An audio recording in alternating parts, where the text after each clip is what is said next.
think about it like this, bro. Like the recording industry ain't even that old in terms of like the way the record labels function. Yeah, so like the first time they start pressing up records and distributing them in the way that we know it, it's not even 100 years. Oh, you know what I'm saying? No, barely. So, and it didn't become efficient, I don't think, until the 80s. Because they didn't start seeing, when they started seeing the burst of talent in the 60s, the 50s, 60s, and 70s, it was too much of it. And they couldn't streamline it. I think Michael Jackson was like the first artist they streamlined. You know what I'm saying? Because like you had people who were just successful at being singers, but for somebody to go pop, that's being streamlined. Not somebody who was purposely pop. But yeah, because he was a soul singer. He grew up singing R&B and soul. And it just shifted. It grew into something else by him working with Quincy Jones, of course. But the way the industry worked, man, they picked that one person that they know is going to be a sure thing.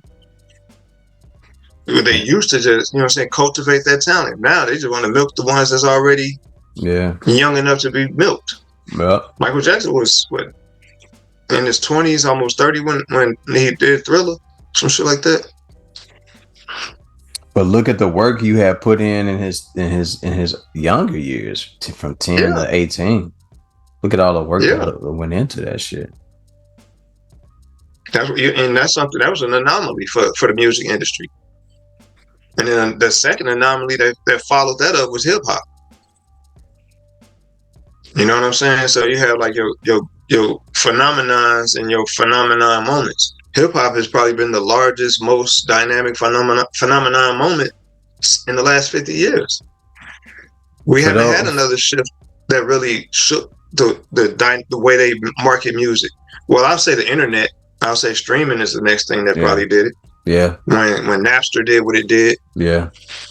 So all of these different moments made the record industry have to make some changes. Yeah. You know what I'm saying? Artists like Michael Jackson had to learn how to combat. All the labels had to figure out, how do we beat this guy? And they've been chasing pop records ever since. Yeah, making boy bands. Yeah. Hip hop came along. Nobody thought it was going to last. It started lasting, and they started seeing the earning potential. And immediately, once they got the opportunity to exploit it and tap in, that's what the fuck happened. You know what I'm saying? And then Napster did what it did. And let's continue to say this shit because it needs to be said. The music that y'all hearing ain't necessarily the music that y'all like. That's the music that they promote. A lot of the shit that y'all hearing ain't the music that y'all want to hear. That's what they're promoting.